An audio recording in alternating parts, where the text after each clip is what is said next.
विरोधी पक्षनेते विजय वडेट्टीवार यांनी सरकारवर हल्लाबोल केलाय। पराभवाच्या भीतीने रोज नवनवीन योजनेचा सपाटा सुरू आहे। राज्यात संकट असताना उपाययोजना केल्या नाहीत असं वडेट्टीवारांनी म्हटलं। लाडका भाऊ योजनेवरून मुख्यमंत्री शिंदेंवर हल्लाबोल करण्यात आलेला आहे। या दरम्यान राज्याचे विरोधी पक्षनेते विजय वडेट्टीवार यांनी पुन्हा एकदा सत्ताधाऱ्यांवरती टीका केलेल्या लाडका भाऊ योजनेवरून मुख्यमंत्री शिंदेंवर वडेट्टीवारांनी हल्लाबोल केलेला आहे। रोज नवनवीन योजनांचा सपाटा सुरू केलाय।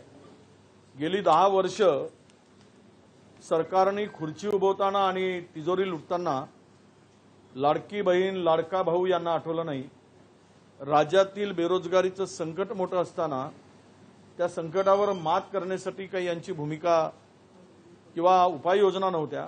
रोजगार मोठ्या प्रमाणात उपलब्ध करू शकले असते। आज मात्र 6000 रुपये देऊन बेरोजगाराची क्रूर थट्टा, घोर फसवणूक करण्याचं पाप या सरकारने सुरू केलेलं आहे। लाडक्या भावाला जे तुम्ही कॉन्ट्रॅक्टवरती मंत्रालयात कर्मचारी घेणार आहात ना, ते सगळे देऊन टाका ना त्यांना। लाडक्या भावाला परमनंट नोकरी द्या, कशाला कॉन्ट्रॅक्ट लेबर चढवतायत? कारण का निवडणुकीनंतर तुम्ही हे सगळे अप्रेंटिसशिप बंद करणार आहात। तुम्ही फक्त निवडणूक जिंकण्यासाठी म्हणजे पैशाचं वाटप करताय। हे लोक मूर्ख नाहीत नाही समजायला। 1 वर्ष आधी का नाही गेलं? मागच्या बजेटमध्ये का नाही केलं? आता मागचं बजेट तर आत्ता गेलं ना, आणि निवडणुकीच्या तोंडावर कशाला गेलं? सगळं समजतंय, हे जनता है, हे सब जानती है। निवडणुकीच्या तोंडापुढे ठेवून, नजरेपुढे ठेवून निवडणुका त्यांनी काही निर्णय ते घेतलेले आहेत की ज्याच्यातून त्यांची मताची वाढ होईल असं त्यांना वाटतं।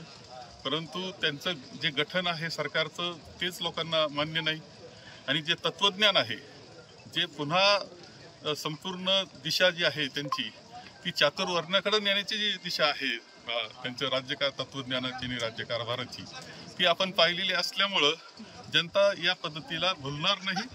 जनता निर्णय देईल, तो पुरोगामी विचाराचा देईल, आपल्या राज्यघटनेशी निगडीत असंच हा देश चालला पाहिजे असा निर्णय देईल। लोकशाही मराठी ऐका, पहा, जागरूक रहा।